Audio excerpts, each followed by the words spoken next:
மரியாதைக்குரிய பாண்டிச்சேரி பாரதிய ஜனதா கட்சியினுடைய மாநில தலைவர் சகோதரர் திரு செல்வ கணபதி அவர்களே, பாரதிய ஜனதா கட்சியினுடைய பாண்டிச்சேரியினுடைய பொறுப்பாளர் திரு சகோதரர் திரு சுரானாஜி அவர்களே, மாண்புமிகு அமைச்சர் திரு நமச்சிவாய மன்னன் அவர்களே, திரு சரவணன் அவர்களே, மீடியா சகோதரர்களே, ஊடக சகோதரர்கள், உங்கள் அனைவருக்கும் என்னுடைய அன்பு கலந்த வணக்கத்தை தெரிவித்துக் கொண்டு, மாண்புமிகு பாரத பிரதமர் திரு எப்போ ஆகுது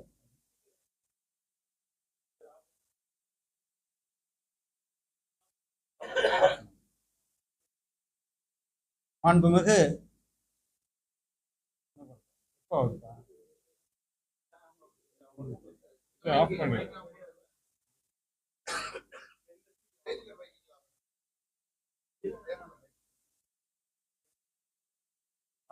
இதுவா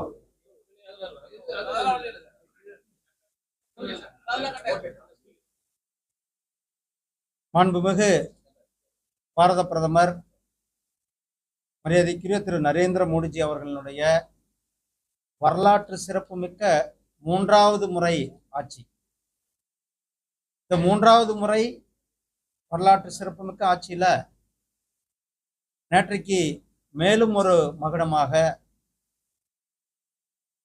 தலைநகர் டெல்லியில பாரதிய ஜனதா கட்சி ஒரு மாபெரும் வெற்றியை பெற்றிருக்கிறது.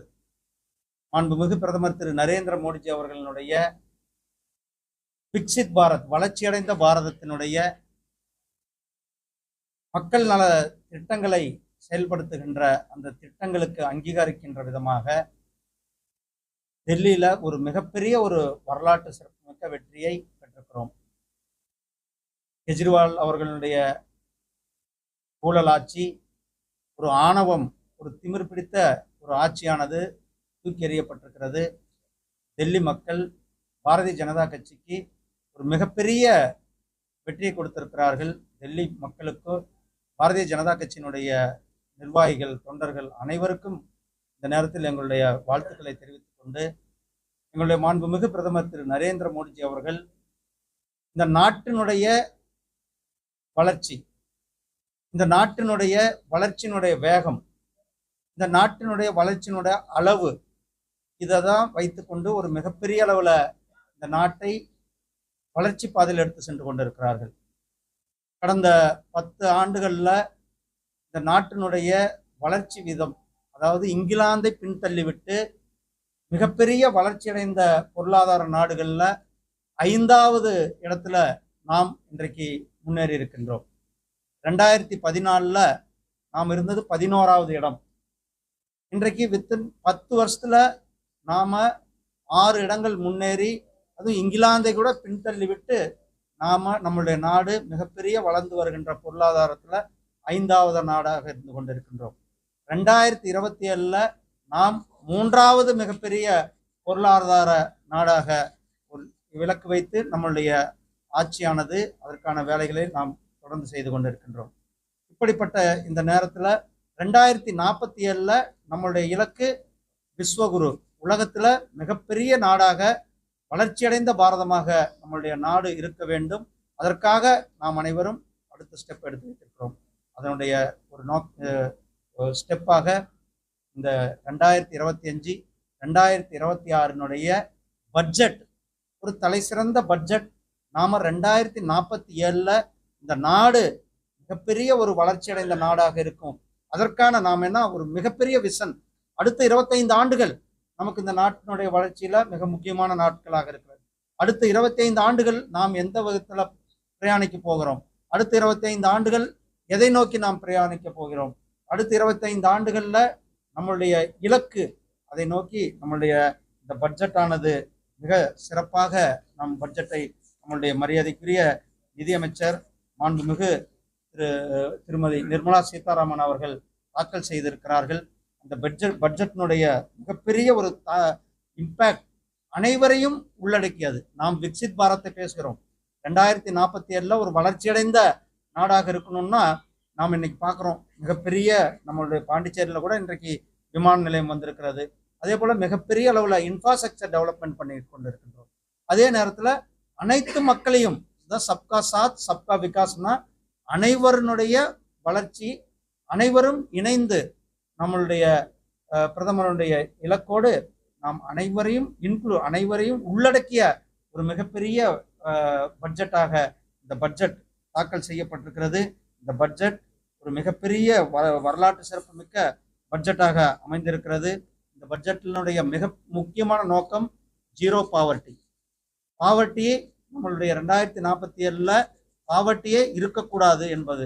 ஏற்கனவே இந்த கடந்த 10 ஆண்டுகளில் மாண்புமிகு பிரதமர் திரு நரேந்திர மோடிஜி அவர்கள் செயல்படுத்திய திட்டங்களால கிட்டத்தட்ட 25 கோடி மக்கள் பிபிஎல் கீழே இருந்து மேலே வந்திருக்கிறாங்க. 25 கோடி, இந்த 10 ஆண்டுகளில் 25 கோடி மக்கள் தங்களை பிபிஎல்ல இருந்து மேலே வந்திருக்கிறாங்க. அதாவது அனைவருக்கும் வீடு கட்டும் திட்டத்தில் வீடு, அல்லது அவங்களுக்கு ஜல்ஜீவன் மிஷன்ல குடிநீர் கனெக்ஷன், டாய்லெட் வசதி, அதே மாதிரி அவர்களுக்கு பிரைம் மினிஸ்டருடைய கரீப் கல்யாண் அண்ணா யோஜனா கீழே உணவு பாதுகாப்பு, இப்படி பல்வேறு திட்டங்கள் நிறைவேற்றியதன் மூலமாக மக்களுடைய வாழ்க்கை தரம் உயர்ந்து 25 கோடி பேர் பிபிஎல் என்று சொல்லக்கூடிய பிலோ பாவர்ட்டி லைனிலிருந்து அவர்கள் உயர்ந்த நிலைக்கு வந்திருக்கிறார்கள்.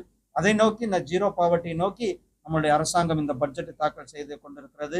அதே போல ஸ்கூல் எஜுகேஷன்ல 100% குவாலிட்டி எஜுகேஷன் உறுதி செய்யப்பட வேண்டும் என்பது, 100% தரமான பள்ளி கல்வியை கொடுக்க வேண்டும் என்ற இந்த பட்ஜெட்.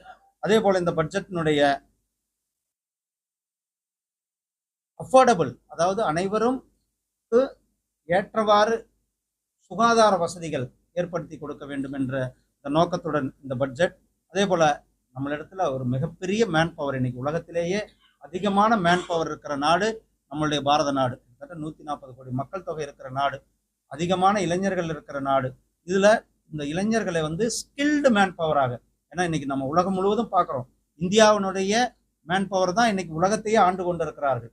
அந்த மேன் பவரை இன்னும் நாம பட்டத்தீட்டிய மேன் பவராக நம்மளுடைய இளைஞர்களை ஸ்கில்டு மேன் பவர்களாக உருவாக்க வேண்டும் என்பது லேபர் தொழில் இன்னைக்கு பார்க்குறோம்.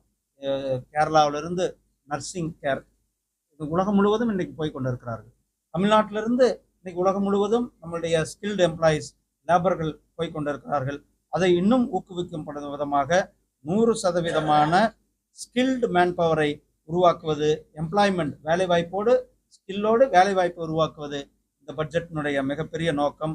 அதே போல விமன் எம்பவர்மெண்ட், நம்ம எல்லாம் இப்போ கடந்த 10 ஆண்டுகளில் வரலாற்று சிறப்பு மிக்க ஒரு சட்டத்தை கூட கொண்டு வந்தார் நம்முடைய மாண்புமிகு பிரதமர். என்னன்னா, பாராளுமன்றத்திலும் சட்டமன்றத்திலும் 33% இடஒதுக்கீடு சட்டத்தை கொண்டு வந்தார்கள். அதே போல நாரி சக்தி என்று சொல்லக்கூடிய மகளிர் மேம்பாட்டுக்காக அனைவருக்கும் வீடு கட்டும் திட்டத்தில் கூட அந்த வீட்டினுடைய பட்டா மகளிர் பேர்ல தான் நம்ம கொடுத்துருக்கிறோம். அதே மாதிரி ட்ரோன் தீதி, மகளிருக்கு செல்ஃப் ஹெல்ப் குரூப்கள் மூலியமாக வேலை வாய்ப்பு, சுயமா அவர்கள் இருக்க வேண்டும் என்பதற்காக, அதுபோல 70% முத்ரா லோன், இப்படி நிறைய சொல்லி கொண்டு போகலாம். 70% மகளிர் மேம்பாட்டிற்கு அவர்களை உயர்த்துவது இதனுடைய இந்த பட்ஜெட்டினுடைய நோக்கமாக இருக்கிறது. 2025-26 பட்ஜெட்டினுடைய நோக்கமாக இருக்கிறது. அடுத்தபடியாக இந்த பட்ஜெட்டினுடைய மிகப்பெரிய ஒரு சாராம்சம், உலகத்திற்கு உணவு கொடுக்கும் நாடாக இந்தியா, அதாவது உலகத்திற்கே food basket of the world, இந்தியாவிலிருந்து அனைத்து பகுதிகளுக்கும் உணவு நாம் கொடுப்பதற்கான ஒரு மிகப்பெரிய ஒரு நோக்கத்தோடு, மிகப்பெரிய ஒரு இலக்கோடு நாம் விவசாய துறையை மேம்படுத்துவதற்கான முக்கியத்துவத்தை இந்த பட்ஜெட்டில் நாம் கொடுத்திருக்கின்றோம். இந்த பட்ஜெட்டினுடைய சாராம்சம் நான் சொல்லியிருக்கேன். அதில் மொத்தமாக 4 பகுதிகளாக பிரிக்கப்பட்டிருக்கிறது. ஒன்று அக்ரிகல்ச்சர் செக்டார், அதாவது விவசாயத்துறையினுடைய ஒரு துறையாகவும், இன்னொன்று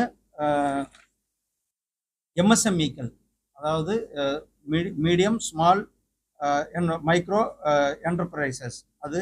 மூன்றாவதாக இன்வெஸ்ட்மெண்ட் என்று சொல்லக்கூடிய அடிப்படை எஜுகேஷன் ஆகட்டும், ஹெல்த் ஆகட்டும், இதெல்லாம் நாம் அதிகமான கவனம் செலுத்துகின்ற துறைகளாக இந்த துறைகளை நாம் எடுத்திருக்கிறோம். அதில் நான் ஒன்றொன்னா இந்த பட்ஜெட்டினுடைய சிறப்பம்சங்கள், இந்த பட்ஜெட்டில் நமக்கு எந்த அளவுக்கு நான் சொன்ன ஏற்கனவே இன்க்ளூஷன் அனைத்து பகுதி மக்களையும் உள்ளடக்கிய பட்ஜெட்டாக இருக்கக்கூடிய அப்படின்னு சொல்லியிருக்கிறோம். அதே போல் நாம் உலகத்திற்கு வழிகாட்டியாக நாடாக இருக்கின்ற பட்ஜெட்டாக இருக்கின்றோம். அதே போல் இந்த பட்ஜெட்டினுடைய மிக முக்கியமான சாராம்சம் உலகத்திற்கு உணவு கொடுக்கும் பட்ஜெட்டாக இந்த பட்ஜெட் நாம் இலக்கு நிர்ணயித்து படியெடுத்து வைத்திருக்கிறோம். அதே போல் உலகத்தினுடைய மேனுஃபேக்சரிங் ஹப், அதான் எம்எஸ்எம்இ, அனைத்து உலகத்திற்கும் make in India for world, இந்தியாவில் தயாரிக்கப்படுகின்ற பொருட்கள் உலகம் முழுவதும் சென்று சேர வேண்டும் என்ற அந்த லட்சியத்தோடு நம்மளுடைய இந்த பட்ஜெட்டானது நிறைவேற்றப்பட்டிருக்கிறது. நாம் விவசாயத்துறை எடுத்துக்கொண்டால் நம்ம பாண்டிச்சேரி பொறுத்தளவுக்கு விவசாயத்துறையில் பல்வேறு துறைகளில் இந்த விவசாயத்தை போற்றும் விதமாக 100 டிஸ்ட்ரிக்ட்களை தேர்ந்தெடுக்கப்பட்டு அந்த 100 டிஸ்ட்ரிக்ட்களில் அதிகமான, அதாவது குறிப்பாக ஆஸ்பிரேஷன் டிஸ்ட்ரிக்ட்கள் எல்லாம் இந்த அதிகமான விவசாயத்தை விவசாயிகள் பயன்பெறும் விதமாக இரட்டிப்பாக்கின்ற பயிர்கள் அல்லது அவர்களுடைய உற்பத்தியானது இரட்டிப்பாக்குவதற்கான ஒரு மிகப்பெரிய ஒரு திட்டத்தையும், அதே போல் தண்ணி ஹார்வெஸ்ட், போஸ்ட் ஹார்வெஸ்ட், ஸ்டோரேஜ், இது மாதிரி அனைத்து வசதிகளையும் உள்ளடக்கின்ற ஒரு மிகப்பெரிய ஒரு விவசாயத்தில் கொண்டு வரும். ரெண்டாவது, உங்களுக்கு தெரியும் ஃபிஷரிஸ், நம்மளுடைய பாண்டிச்சேரி, நம்ம தமிழ்நாடு, இந்த கோஸ்டல் பகுதியெல்லாம் மீன் வளத்தை நம்பியிருக்கின்ற இது அதிகமாக இருக்குது. அதிகமாக உலகத்திலேயே 2வது நாடாக நம்மளுடைய நாடு இருக்கிறது. அதாவது எக்ஸ்போர்ட்டில் மீன் பொருள்கள், அதே போல் இந்த மெரைன் அக்வாகல்ச்சர் என்று சொல்லக்கூடிய நம்ம இறால் பண்ணை, இறால் ஏற்றுமதியில் உலகத்திலேயே நாம் 2வது இடத்துல இருக்கிறோம். கிட்டத்தட்ட 60,000 கோடி ரூபாய்க்கு ஆன இதனுடைய எக்ஸ்போர்ட் நாம் பண்ணி கொண்டிருக்கின்றோம். அதை இன்னும் மேலும் இந்த துறையை வலுப்படுத்தும் விதமாக இந்த துறையில் இருக்கின்ற இந்த 12 கிலோமீட்டர் வரலும் மீன், அதுக்கு பிறகு பிடிக்கல அந்த எக்கனாமிக் ஜோன் என்று எக்ஸ்க்ளூசிவ் எக்கனாமிக் ஜோன் அண்ட் ஹைசி, ஆழ்கடல்ல மீன் பிடிப்பதற்கு சஸ்டைனபிள் ஒரு நிரந்தரமாக நமக்கு மீன் வளத்தை பெருக்கும் விதமாக ஒரு மிகப்பெரிய ஒரு திட்டத்தை கொண்டு வரப்படும். அதே மாதிரி அந்தமான் நிக்கோபர் மற்றும் லட்சத்தீவுகளில் இன்னும் அதிகமான இந்த ஆழ்கடல் மீன் பிடிப்பை ஊக்குவிதற்கான திட்டங்களை கொண்டு வரப்படும் என்ற ஒரு அறிவிப்பை இது கொடுக்கப்பட்டிருக்கிறது. அதே போல விவசாயிகளுக்கு, மீனவர்களுக்கு, பால் துறையில தங்களை ஈடுபடுத்தி கொண்டிருக்கிறவர்களுக்கு ஏற்கனவே நம்முடைய மாண்புமிகு பிரதமர் திரு நரேந்திர மோடிஜி அவர்கள் கிசான் கிரெடிட் கார்டு என்று சொல்லக்கூடிய விவசாயிகளுக்கான கடன் அட்டை 3 லட்சம் ரூபாய் வரலும் நம்ம அவர்களுக்கு எந்தவித கேரண்டி இல்லாமல் அவங்க மீனவரா பதிவு சென்றிருந்தால் போதும், அந்த மீனவருக்கு 3 லட்சம் ரூபாய் கிசான் கிரெடிட் கார்டு திட்டத்தை நம்ம நடைமுறைப்படுத்தி கொண்டிருக்கின்றோம். அது இந்த பட்ஜெட்ல 2025-26 பட்ஜெட்ல 5 லட்சம் ரூபாயாக நம்மளுடைய மாண்புமிகு பிரதமர் திரு நரேந்திர மோடிஜி அவர்கள் உயர்த்தி கொடுத்திருக்கிறார்கள் மீனவர்கள் பயன்பெறும் விதமாக. அதே மாதிரி சின்ன சின்ன மாடு வச்சு பால் கறக்கிறவங்க அவர்களுக்கெல்லாம் பயன்பெறும் விதமாக இந்த கிசான் கிரெடிட் கார்டு என்று சொல்லக்கூடிய விவசாயிகளுடைய கடன் அட்டை மீனவர்களுக்கும் பால் துறையில் இருப்பவர்களுக்கும் அதே மாதிரி விவசாயிகளுக்கும் பயன்பெறக்கூடிய அந்த திட்டத்தை நம்முடைய மாண்புமிகு பிரதமர் திரு நரேந்திர மோடிஜி அவர்கள் நமக்கு கொடுத்திருக்கிறார்கள். அதே போல விவசாயத்துறையில் இன்னும் ஒரு மிகப்பெரிய ஒரு இதுன்னா நம்மளுடைய காட்டன், நம்மளுக்கு நாட்டினுடைய பருத்தியினுடைய உற்பத்தியானது பெருக்க வேண்டும்.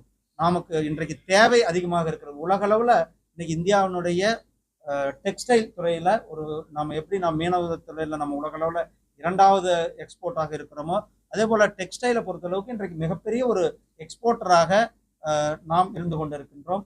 அந்த இன்னும் காட்டனுடைய தேவையை பூர்த்தி செய்யும் விதமாக டெக்ஸ்டைல், அதாவது ட்ரெடிஷ்னல் டெக்ஸ்டைல் மில்களை இன்னும் ஊக்குவிக்கும் விதமாக அவர்களுக்கு வெரைட்டி ஆஃப், அதாவது அதிகமான விளைச்சல் கிடைக்கக்கூடிய காட்டனை அறிமுகம் செய்து அவர்களுக்கு இந்த பருத்தி ப்ரொடக்டிவிட்டிக்காக, பருத்தியினுடைய உற்பத்திக்காக ஒரு பெரிய செயல் திட்டத்தை இந்த பட்ஜெட்டானது கொடுத்திருக்கிறார்கள். அதே போல சகோதரர்களே, அடுத்து விவசாயத்துறைக்கு அடுத்து ஏற்கனவே உங்களுக்கு தெரியும் விவசாயத்துறையில் எவ்வளவு பெரிய ஒரு இந்த 10 ஆண்டுகளில் விவசாயிகளுக்கு விவசாய சன்மான் நிதி, விவசாயிகளை ஊக்குவித சின்ன சின்ன விவசாயிகளுக்கு வருடத்திற்கு 6,000 ரூபாய் நேரடியாக அவருடைய வங்கி கணக்கிலேயே கொடுக்குறோம். அதே போல விவசாயிகளுக்கு யூரியாவுக்கான மானியத்தை கொடுத்து கொண்டிருக்கிறோம். போல இன்னும் விவசாயிகளை ஊக்குவிக்கும் திட்டங்களை செயல்படுத்தி கொண்டிருக்கிறோம். அதே நேரத்தில் கூட்டுறவு துறைகளை அதிகமாக, அது குறிப்பாக மீனவர்கள் அதிகமான இருக்கின்ற பகுதிகள், விவசாயிகளை கூட்டுறவு சங்கங்கள் மூலியமாக அவர்களை ஒருங்கிணைப்பதன் மூலமாக நேஷனல் என்சிடிசி என்று சொல்லக்கூடிய அமைப்பு மூலமாக இன்னும் அதிகமான லெண்டிங் வசதிகள், அதாவது கடன் பெறுகின்ற வசதிகளை கொடுக்கக்கூடும் என்ற அந்த மிகப்பெரிய ஒரு திட்டத்தையும் நமக்காக அறிவித்திருக்கிறார்கள். அடுத்தபடியாக எம்எஸ்எம்இ என்று, நான் ஏற்கனவே அக்ரிகல்ச்சரை பற்றி சொன்னேன். இப்போ எம்எஸ்எம்இக்கள் என்று சொல்லக்கூடிய medium, micro, medium, small enterprises, இதை ஏன்னா நாம உலகத்தினுடைய ஒரு மேனுஃபேக்சரிங் ஹப், எப்படி நம்ம விவசாயத்துறையில நாம் தன்னிறைவு பெற்றதோடு இன்றைக்கு உலகத்திற்கு உணவு கொடுக்கின்ற துறையாக நாம் வள வேண்டும் என்ற இந்த பட்ஜெட்ல இலக்கு வைத்திருக்கிறோமோ, அதே போல இந்த பட்ஜெட்ல நம்மளுடைய உற்பத்தி துறை ஏற்கனவே கிட்டத்தட்ட 7.5 கோடி பேர் இந்த துறையில இருக்கிறாங்க. கிட்டத்தட்ட 1 கோடி எம்எஸ்எம்இகள் பதிவு செய்யப்பட்டிருக்கிறது. 1 கோடி எம்எஸ்எம்இக்கள் பதிவு செய்யப்பட்டிருக்கிறார்கள். அவர்கள் எல்லாம் பயன்பெறும் விதமாக இந்த எக்ஸ்போர்ட்ல அவர்களுக்கு கிரெடிட், ஏற்கனவே 5 கோடி கிரெடிட் லிமிட் இருந்ததுன்னா அவர்களுக்கு இப்போ 10 கோடிக்கான கிரெடிட் லிமிட், 10 கோடி இருக்கிறவர்களுக்கு 20 கோடிக்கான கிரெடிட் லிமிட், இப்படி இந்த கிரெடிட் லிமிட்டை உற்பத்தி கொடுக்கணும். இந்த துறையில ஆட்டோமொபைல் செக்டர் ஆகட்டும் அல்லது ரூரல் எக்கனாமியை வலுப்படுத்தும் செக்டர், இதுல ஆத்ம நிர்பர் தன்னிறைவு பாரதத்தை நாம் நோக்கி இந்த பட்ஜெட் ஆனது நமக்கு கொடுக்கப்பட்டிருக்கிறது. அதே போல இந்த பட்ஜெட்ல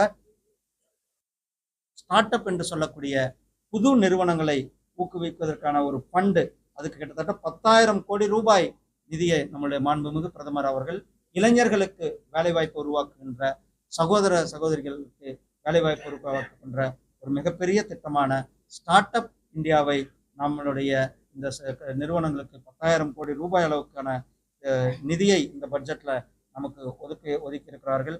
அதே போல லேபர் செக்டர், தொழிலாளர்களுடைய துறையில பொறுத்தளவுக்கு அவர்களை ஊக்குவிக்கும் விதமாக நம்மளுடைய இந்தியாவில் இன்னும் நம்மளுடைய தேவைகள் அதிகமாக இருக்கிறது. அதே போல எக்ஸ்போர்ட்டும் நம்ம செய்யணும்ட்டு லெதர் அண்டு அலைட் லெதர் இல்லாத பொருட்களை ஊக்குவிக்கும் விதமாக கிட்டத்தட்ட 4 லட்சம் கோடி ரூபாய் அளவுக்கு எக்ஸ்போர்ட்டுக்கான நிர்ணயிக்கப்பட்டு இது மூலியமாக கிட்டத்தட்ட 22 லட்சம் பேருக்கு வேலைவாய்ப்பு கொடுக்கப்படும் என்ற அந்த திட்டத்தையும் நிர்வகிக்கும். அதே போல அடுத்த ஒரு மிகப்பெரிய முக்கியமானது டாய் செக்டார், அதாவது பொம்மைகளை உலக அளவுல ஏற்கனவே பொம்மைகள்லாம் நாம நம்ம நாட்டில் இறக்குமதி செய்யப்பட்டிருந்தது, அதையெல்லாம் நிறுத்தி இன்றைக்கு நம்மளுடைய ரூரல் எக்கனாமியை குறிப்பாக கிராமப்புற பொருளாதாரத்தை ஊக்குவிக்கும் விதமாக இந்த டாய் என்று சொல்லக்கூடிய பொம்மைகளினுடைய ஹப்பு இந்தியா உருவாக வேண்டும்.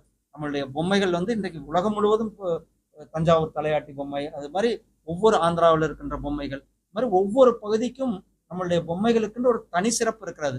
அந்த தனி சிறப்பு மிக்க பொம்மைகளை உலகம் முழுவதும் எடுத்து செல்லக்கூடிய விதமாக அந்த பொம்மைகளுக்காக குளோபல் லெவல்ல நாம் ஒரு பெரிய இந்தியா ஒரு ஹப்பாக உருவாக்கப்படும்.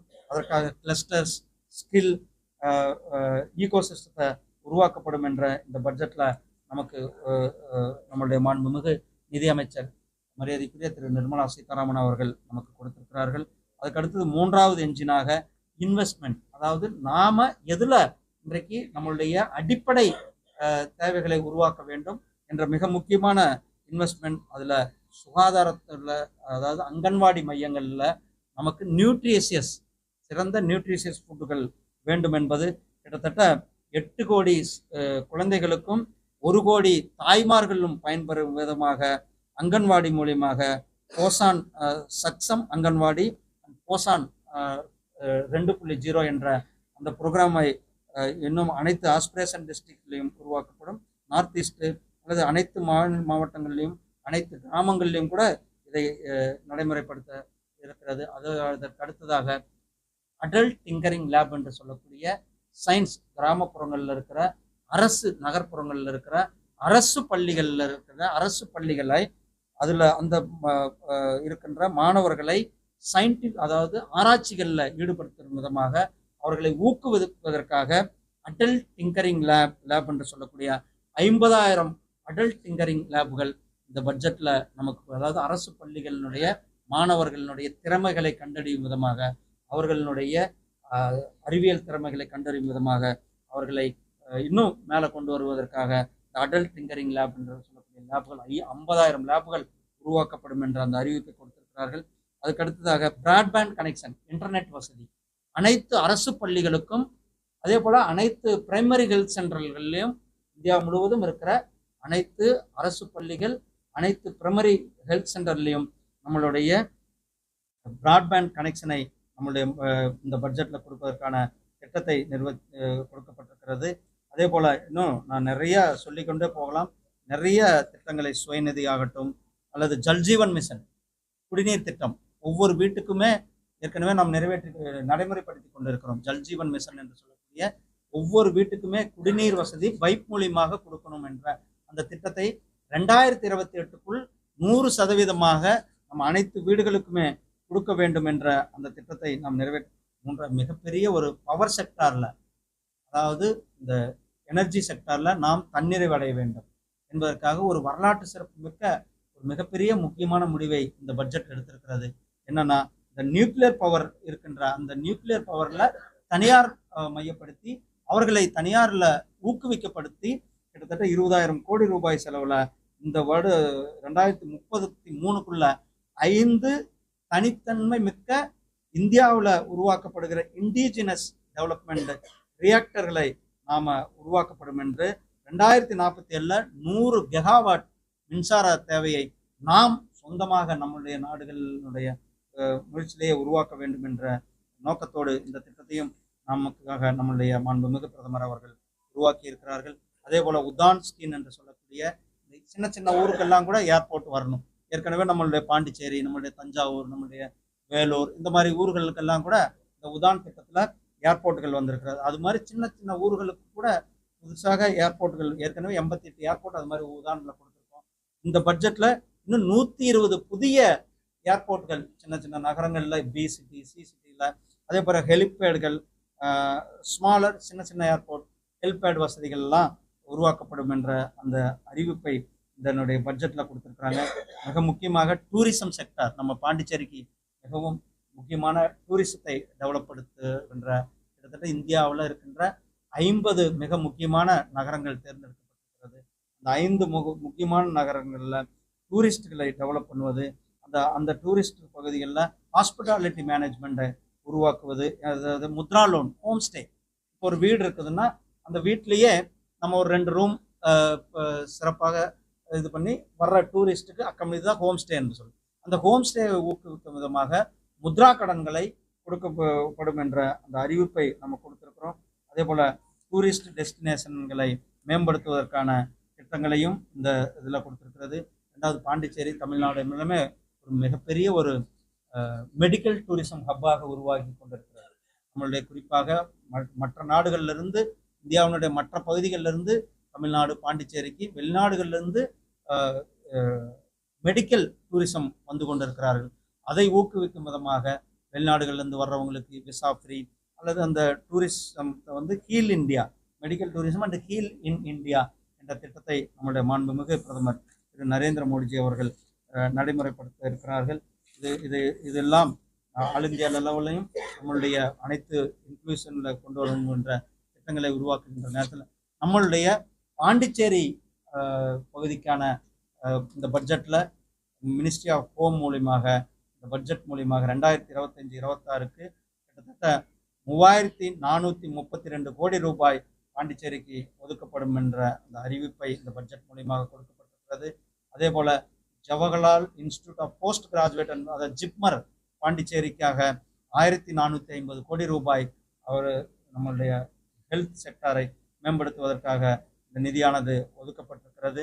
அது இல்லாமல் கூடுதலாக 150 கோடி ரூபாய் கேபிட்டல் அசட் கிரியேட் பண்ணுவதற்காகவும் and grant in aid for சேலரிக்காகவும் 949 கோடி ரூபாயும், ஒரு 150 கோடி ரூபாயும் கூடுதலாக நம்மளுடைய ஜிப்மர் பாண்டிச்சேரிக்காக ஒதுக்கப்பட்டிருக்கிறது.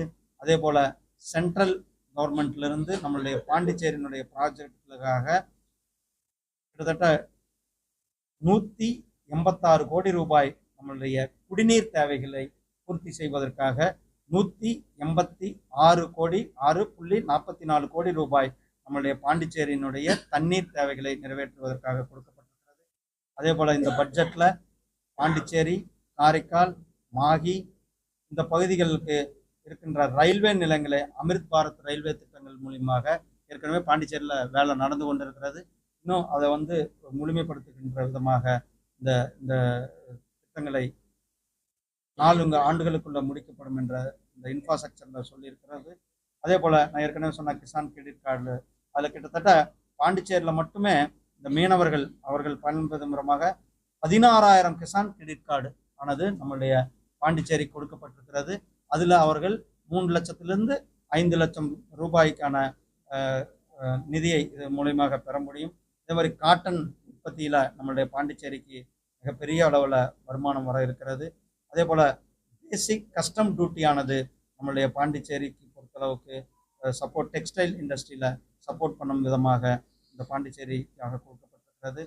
அதே போல் நம்மளுடைய மிக முக்கியமான மிகப்பெரிய ஒரு அனௌன்ஸ்மெண்ட் இந்த பட்ஜெட்டில் என்ன வந்திருக்குன்னா, நடுத்தர மக்கள் நம்ம எல்லாரும் இன்னைக்கு கிட்டத்தட்ட எல்லாரும் கூட 1 லட்சம் ரூபாய் மாதம் சம்பளம் வாங்கினா இனிமேல் வரி கட்ட தேவை.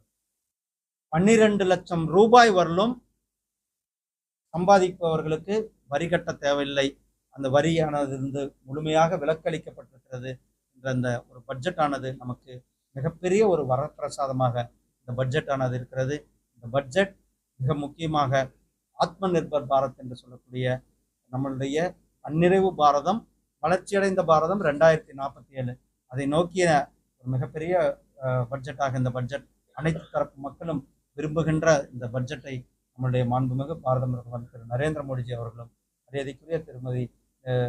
மரியாதைக்குரிய நிதித்துறை அமைச்சர் மரியாதைக்குரிய திருமதி நிர்மலா சீதாராமன் அவர்களும் கொடுத்திருக்கிறார்கள். இந்த பட்ஜெட் இந்தியாவை மிகப்பெரிய ஒரு முன்னேறிய நாடாக எடுத்து செல்லுகின்ற பட்ஜெட்டாக இந்த பட்ஜெட்.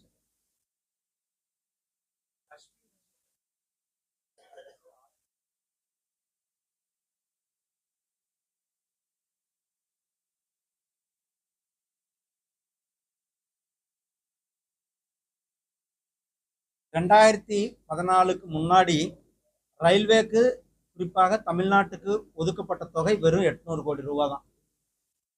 ஆனால் 2014 ஒவ்வொரு வருடமும் 6000 கோடி ரூபாய், போன பட்ஜெட்டில் நம்ம 6000 கோடி ரூபாய் நிதி ஒதுக்கியிருந்தோம். புதுசாக 9 ரயில் பாதைகளை கொடுத்துருந்தோம். இந்த பட்ஜெட்லையும் கிட்டத்தட்ட 6000 கோடி ரூபாய்க்கு ரயில் பாதைகளை கொடுத்துருக்குறோம்.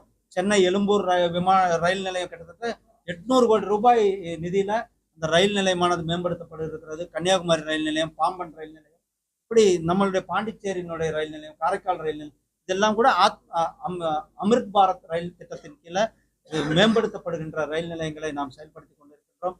தமிழ்நாடு அரசாங்கம் முழுமையாக ஒத்துழைப்பு கொடுக்க வேண்டும், நிலங்களை கையகப்படுத்தி சீக்கிரமாக கொடுக்க வேண்டும் என்பதுதான் அவருடைய வேண்டும்.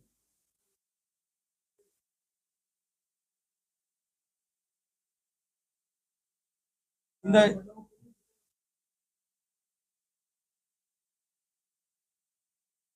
சிறப்பு திட்டங்கள் நான் இப்ப சொன்னது எல்லாமே சிறப்பு திட்டங்கள் தான். இது பாருங்க, இது அனைத்து மாநிலங்களையும் இது இன்க்ளூஷன் பட்ஜெட். நாம ஒவ்வொரு மாநிலத்தையும் பார்த்து கொடுக்கறது இல்லை. அனைவருக்கும் வீடு கட்டு திட்டம், ஒரு நிமிஷம் நான் சொல்லிடுறேன், அனைவருக்கும் வீடு கட்டு திட்டம் எல்லா பக்கமும் கொடுக்குறோம். போஷான் அபியான் திட்டம் எல்லா பக்கமும் கொடுக்குறோம். அதே போல ஜல்ஜீவன் மிஷன் எல்லா பக்கமும் கொடுக்குறோம்.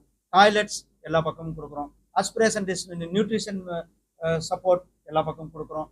இது அனைத்து மக்களுக்கும். அது இல்லாம பாண்டிச்சேரி கிட்டத்தட்ட டிரான்ஸ்ஃபர் ஆகிருக்கின்ற இந்த பட்ஜெட்ல கிட்டத்தட்ட 3432 கோடி ரூபாய் பாண்டிச்சேரிக்காக கொடுக்கப்பட்டிருக்கிறது. அதே போல ஜிப்மனுடைய மேம்பாட்டுக்காக 1450 கோடி ரூபாயும் கூடுதலாக 949 கோடி பிளஸ் 150 கோடி ரூபாய் கொடுக்கப்பட்டிருக்கிறது. தண்ணீரினுடைய தேவைக்காக மட்டுமே பாண்டிச்சேரிக்கு 186 கோடி ரூபாய் 44 கோடி ரூபாய் பாண்டிச்சேரிக்கு ஒதுக்கப்பட்டிருக்கிறது. அதே போல பாண்டிச்சேரி நான் சொன்ன இந்த பட்ஜெட்ல இப்பதானே பட்ஜெட் நம்ம விட்டுருக்கோம். ஒரு நிமிஷம், இப்பதானே பட்ஜெட் நம்ம விட்டுருக்கோம். இந்த பட்ஜெட்ல செயல் திட்டங்களை கொடுத்துருக்கோம். இதுக்கு பிறகுதான் ஒவ்வொரு டிபார்ட்மெண்ட்டும் என்னென்ன பண்ணணும், எவ்வளவு இது பண்ணணும் அப்படின்றத அவங்க ஒவ்வொன்றுமே அந்தந்த கொடுப்பாங்க. யூடி பொறுத்தளவுக்கு அனைத்து திட்டங்கள்லையுமே உங்களுக்கு தெரியும் சப்சிடைஸ் இது என்னது கிராண்ட் எய்டு திட்டங்கள் எல்லாமே கிட்டத்தட்ட 90% சப்சிடியோட நம்ம திட்டங்களை உதாரணத்துக்கு ஒரு மீனவரனுடைய ப்ரோக்ராமை யூடியில் பண்ணுறோம்னா கிட்டத்தட்ட 90% சப்சிடியோட நம்ம கொடுக்குறோம். மத்திய அரசாங்கம் கொடுத்து கொண்டு இருக்கிறது. அதனால நாம தேவையான பட்ஜெட்டை பாண்டிச்சேரிக்கு கொடுத்துருக்கிறோம். இன்னும் பாண்டிச்சேரிக்கு எவ்வளவு வேணும்னாலும் பாண்டிச்சேரிக்கு கொடுப்பதற்கு நாம் ஏற்கனவே கொடுத்துருக்கோம். ஒவ்வொரு வருஷமும் கொடுத்துட்டு இருக்கோம்.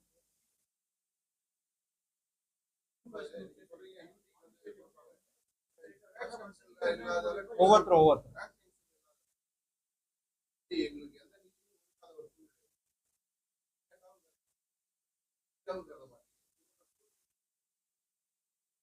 புதுச்சேரி எந்த நிதி நெருக்கடிலையும் கிடையாது. புதுச்சேரிக்கான அனைத்து சப்போர்ட்டும் நம்மளுடைய மாண்புமிகு பிரதமர் திரு நரேந்திர மோடிஜி அவர்களும் உள்துறை அமைச்சர் திரு அமித்ஷாஜி அவர்களும் முழுமையாக செய்து கொண்டிருக்கிறார். ஆனா நான் ஃபுல்லாவே கொடுத்துருக்குன்னா தேவைக்காப்ப அவங்க என்ன ப்ரொபோசல் அனுப்புறாங்களோ அந்த ப்ரொபோசல் படி நிதியானது பாண்டிச்சேரிக்கு எந்தவித பாரபட்சமின்றி நிதி ஒதுக்கி கொண்டிருக்கிறோம், ஒதுக்குறோம். அதுதான் நான் சொல்றேனே, நான் பாருங்க நிதி கொடுத்துருக்கோன்னு தான் சொல்றேன். கிட்டத்தட்ட 3432 கோடி ரூபாய் பாண்டிச்சேரிக்கு நிதி ஒதுக்கப்பட்டிருக்கு. ஆனா நீங்க பாருங்க ஒவ்வொரு மாநிலத்திற்கும் ஒவ்வொரு இது இருக்கு. ஒரு நிமிஷம் இருங்க, அப்படி இல்லைங்க.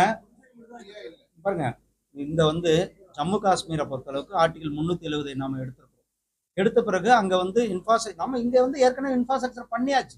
அங்க இன்ஃப்ராஸ்ட்ரக்சர் பண்ணி கொண்டு இருக்கிறோம். இங்க ஸ்டேச்சுரேஷன் ஆயிருக்கிறது. உங்க கோரிக்கை நான் நிதியமைச்சர் சொல்றேன். இல்ல அது தனி ஏங்க இது ஒரு மிகப்பெரிய பட்ஜெட்டை வரவேறுங்க. இது ஒரு பாருங்க ஒரு நிமிஷம். இது இந்த பட்ஜெட் யாருக்கும் எந்தவித இது இல்லாம பாரபட்சம் இல்லாம அனைத்து மாநிலங்களுக்கும் சமமாக பாவிக்கின்ற அந்த பட்ஜெட்டாக தான் நாம் பட்ஜெட்டை கொடுத்துருக்கிறோம். நான் இவ்வளவு நேரம் ஒரு நிமிஷம் இருங்க தம்பி சார், நான் ஒரு நிமிஷம் கேளுங்க. இந்த பட்ஜெட் நான் இவ்வளவு நேரம் உங்களுக்கு ஒரு பிரசன்டேஷனே கொடுத்தேன், புரியுதா?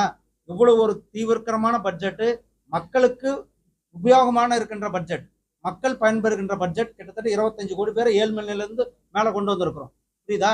அதே போல ஒவ்வொரு மக்களுக்கும் மீனவர்களுக்கு 3 லட்சத்திலிருந்து 5 லட்சம் வரலும் அவர்களுக்கு மீனவர்களை கிசான் கிரெடிட் கார்டு கொடுத்துருக்கோம். அவர்கள் எங்க கேரண்டிக்கு போக தேவையில்லை, நேராக பேங்க்ல போனா 5 லட்சம் ரூபாய்க்கு கிரெடிட் கார்டு வாங்கலாம், டீசல் போடலாம், அவங்க மீன் பிடிக்க போகலாம். அந்த அளவுக்கு திட்டங்களை நாம் இண்டிவிஜுவல் பெனிஃபிஷரிஸ் திட்டங்களை நாம் நடைமுறைப்படுத்திக்கோம். கரீப் கல்யாண அன்ன யோஜனா, ஒவ்வொரு ரேஷன் அட்டைக்காரர்களுக்கும் 5 கிலோ அரிசி 1 கிலோ பருப்பு இலவசமாக நாம் கொடுத்து கொண்டு இருக்கின்றோம். பிரதமர் திரு நரேந்திர மோடிஜி அவர்கள் கொடுத்து கொண்டு இருக்கிறார்கள். ஜல்ஜீவன் மிஷன்ல ஒவ்வொரு வீட்டுக்கும் குடிநீர் திட்டத்தை கொடுத்து கொண்டு இருக்கின்றோம். அது மாதிரி அதனால இந்த பட்ஜெட்னுடைய நோக்கம் புரிஞ்சுக்கோங்க. இந்த பட்ஜெட்னுடைய நோக்கம் இன்க்ளூசிவ் பட்ஜெட். நான் அதுக்கு தான் ஃபர்ஸ்ட் நோக்கத்தை சொன்னேன். நீங்க நோக்கத்தை புரிஞ்சுக்கிட்டீங்களா புரியலையான்னு தெரியல. இந்த ஒரு நிமிஷம் இருங்க. நீ இன்க்ளூஷன் பட்ஜெட் நான் பாண்டிச்சேரிக்கான இது என்னன்னு சொல்லியிருக்கிறேன். பாண்டிச்சேரிக்கான என்னென்ன திட்டங்களை ஒதுக்கி இருக்கிறோம், பாண்டிச்சேரிக்கு எவ்வளவு நிதிகள் கொடுத்துருக்கின்றதையும் நான் உங்களுக்கு விளக்கமாக சொல்லியிருக்கிறேன். 3432 கோடி ரூபாய் இந்த நிதியாண்டுக்கு மட்டுமே பாண்டிச்சேரிக்கு நிதி கொடுக்கப்பட்டிருக்கிறது. அதை தவிர்த்து ஹெல்த் செக்டார், பாண்டிச்சேரி மக்களினுடைய ஹெல்த் செக்டாருக்கு, அதாவது ஹெல்த்தினுடைய அவர்களுடைய ஹெல்த் ஊக்குவிக்கிறதுக்காக மட்டுமே கிட்டத்தட்ட 1400 + 900 + 150 கிட்டத்தட்ட 2500 கோடி ரூபாய்க்கு மேல இந்த பாண்டிச்சேரியினுடைய ஜிப்மருக்கு மட்டுமே நம்ம நிதி கொடுக்கிறோம். தண்ணீர் ஒரு நிமிஷங்க, தண்ணீருக்காக பாண்டிச்சேரியில தண்ணீர் குடிநீர் தேவைக்காக 186 கோடி ரூபாய் பாண்டிச்சேரிக்கு நிதி கொடுத்திருக்கிறோம். இன்னும் பாண்டிச்சேரிக்கு தேவைகள் இருக்கும் பட்சத்தில் அது ஆளுநர் அவர்களும், இங்க இருக்கிற ஆளுநரும் முதலமைச்சர் அவர்களும் மத்திய அரசாங்கத்திற்கு அவர்கள் கொடுக்கின்ற கோரிக்கையை நிச்சயமாக மத்திய அரசாங்கம் நிறைவேற்றி கொடுக்கும். ஆனா இங்க பாருங்க, நான் இங்க பாருங்க தம்பி, இது ஆர்குமெண்ட் பண்றாங்களா? ஒரு நிமிஷம் தமிழ்நாடு ஸ்டைல்ல உங்ககிட்ட பேச ஆரம்பிச்சேன்னா அப்படி நீங்க ஒரு நிமிஷம் உட்காருப்பா, நீ உட்காருப்பா, ஒரு நிமிஷம் உட்காரு, நீ ஒரு நிமிஷம் உட்காரு சொல்றேன், நீ ஒரு நிமிஷம் உட்காருப்பா. இவ்வளவு பெரிய ஒரு வரலாற்று சிறப்பு மிக்க பட்ஜெட்டை கொடுத்திருக்கிறோம், இவ்வளவு நிதியை கொடுத்திருக்கிறோம், வரவேற்க வேண்டும். கேள்வி இல்ல. 1400 3400 ஆர்கியூமெண்ட் பண்ணக்கூடாது. மற்றவங்க யாருமே கேட்கல, நீ ஒரு ஆள் தான் கேட்க. நீ சன் டிவியா, என்ன டிவி, எந்த நீ ஆர்கியூமெண்ட் ஒரு நிமிஷம்ப்பா. எந்த மீடியா எல்லாருமே அமைதியா இருக்காங்க, ஒரே ஆள் மட்டும் கேட்டுக்கிட்டே இருந்தா நான் சொல்லிட்டேன். நான் என்ன சொல்லிட்டேன், ஒரு நிமிஷம் இருப்பா. நான் சொன்னேன் முழுமையா கேட்கணும், முழுமையா கேட்கணும். நான் சொன்னது என்ன சொன்னேன், பாண்டிச்சேரிக்கு தேவையான நிதியை நாங்கள் கொடுத்திருக்கிறோம். இன்னும் பாண்டிச்சேரி அவர்களுக்கு தேவையான என்ன நிதியை அவர்கள் கொடுக்கிறார்களோ அது மத்திய அரசு பரிசீலிக்கும். அவர்களுக்கு தேவையான அனைத்து உதவிகளும் நாம் செய்வோம். நன்றிப்பா, நன்றி. நான் அது தமிழ்நாட்டில் பேசுறேன்.